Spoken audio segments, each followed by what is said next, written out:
Bon samedi, j'espère que vous allez bien aujourd'hui.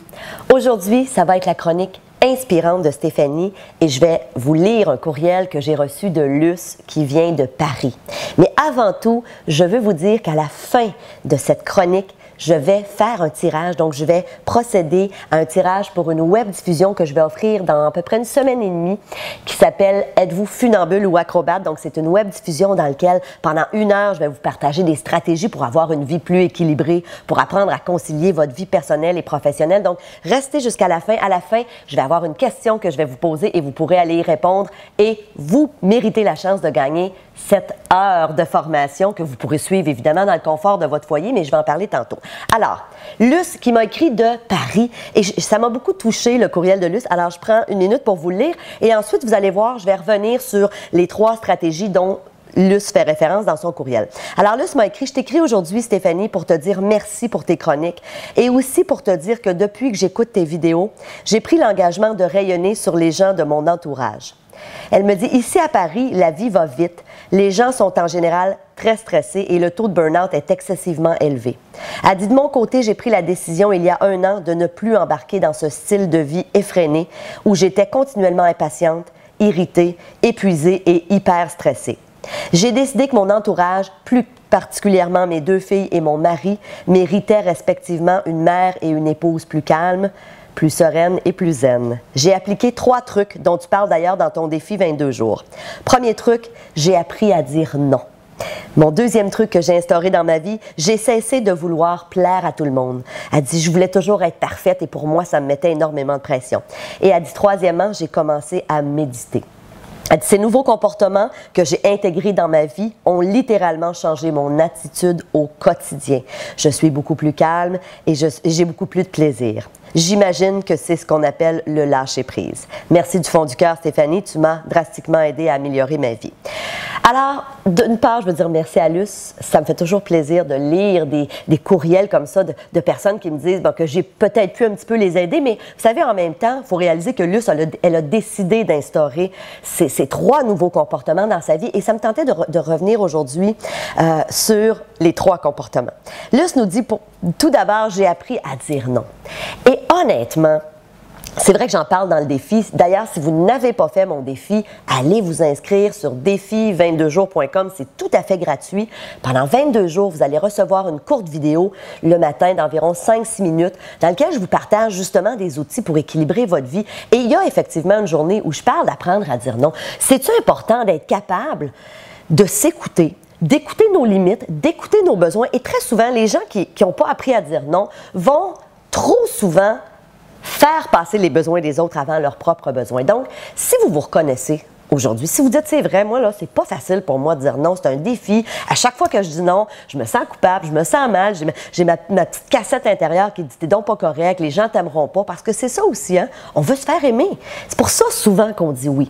Et quand je dis apprendre à dire non, il y a des livres là-dessus sur le sujet. Moi, j'en parle beaucoup dans mes livres, j'en parle dans mon défi, j'en parle dans les formations que je fais. Donc, ça, c'est, si vous vous reconnaissez, je vous le dis, décidez de vous attaquer à ça. Commencez à un petit peu apprendre à dire non. Puis au début, oui, c'est inconfortable. Au début, oui, on a la cassette qui part et qui dit « Oh my God, je me sens mal, j'aurais dû dire oui. » Mais avec le temps, lorsqu'on apprend à s'écouter, à être à l'écoute justement de nos limites, de nos besoins et à se faire passer en premier, et ça ne veut pas dire de toujours dire non.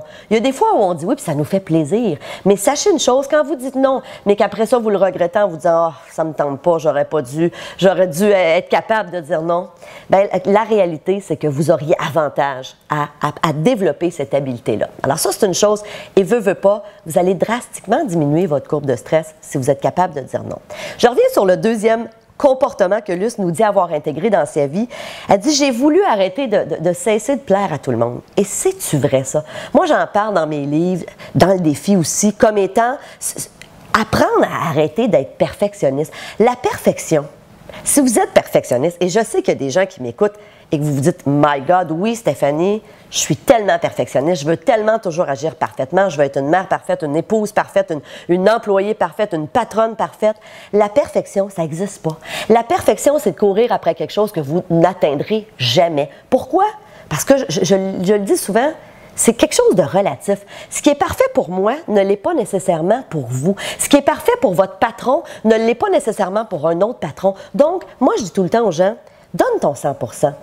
Organise-toi pour vivre ta vie en fonction de tes valeurs, en fonction de est-ce que j'ai eu l'impression dans les différentes situations de ma vie d'avoir fait ce que je pouvais faire, d'avoir donné mon maximum, mais après ça, j'apprends à lâcher prise sur ce que les autres vont penser. Donc, vouloir plaire à tout le monde, c'est impossible.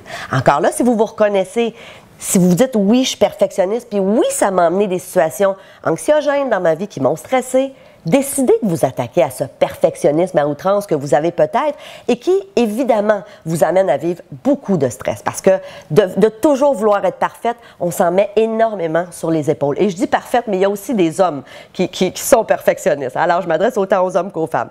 Troisième comportement que Luce a intégré dans sa vie et que je vous invite à essayer vous aussi d'intégrer, c'est la méditation. Et vous savez, la méditation, les bienfaits ne sont plus à...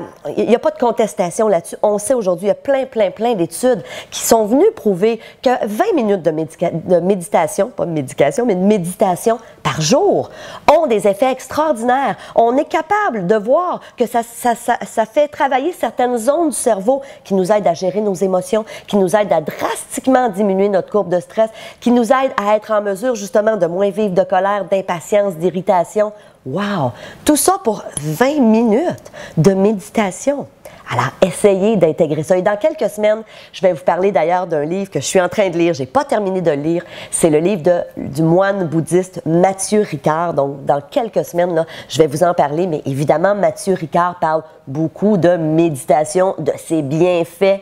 Alors, vous allez voir, ça va être super intéressant. Donc, je vous ai promis tout à l'heure que j'allais faire tirer une place pour la formation qui s'appelle « Êtes-vous funambule ou acrobate ». Alors, cette formation-là, je vous explique un peu comment ça fonctionne.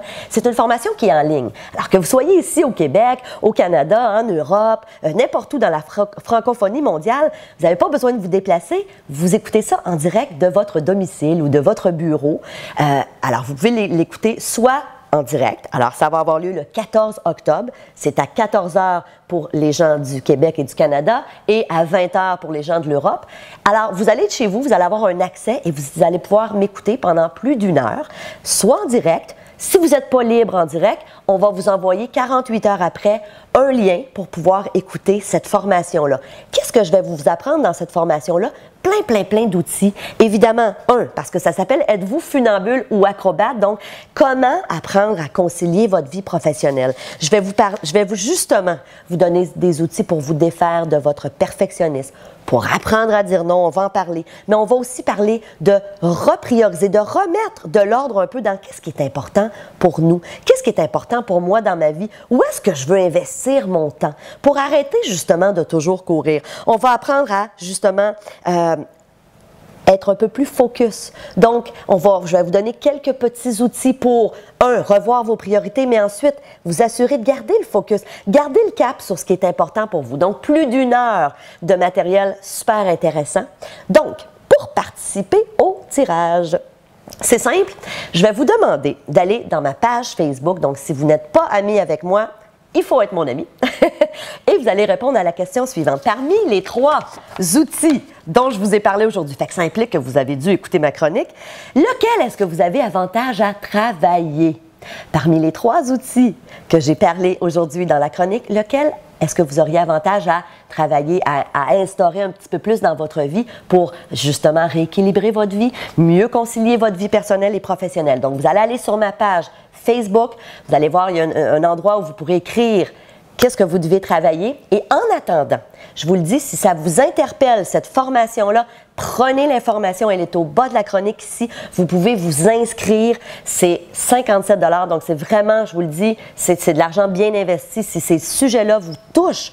Et évidemment, si vous gagnez le concours, soyez pas inquiètes, on va dévoiler les noms dans quelques jours, mais on va vous rembourser dans le cas où vous aurez gagné le concours. Mais ceci étant dit, il y a quelques places de disponibles. Il faut savoir que c'est des classes virtuelles, donc nous, on prend un nombre de places X qui est limité. Alors, si ça vous interpelle, allez vous inscrire tout de suite. Donc, en attendant, on n'oublie pas que c'est samedi, hein? Et on parlait de méditer aujourd'hui. Alors, pourquoi pas commencer en ce samedi à respirer, à peut-être se concentrer sur notre méditation.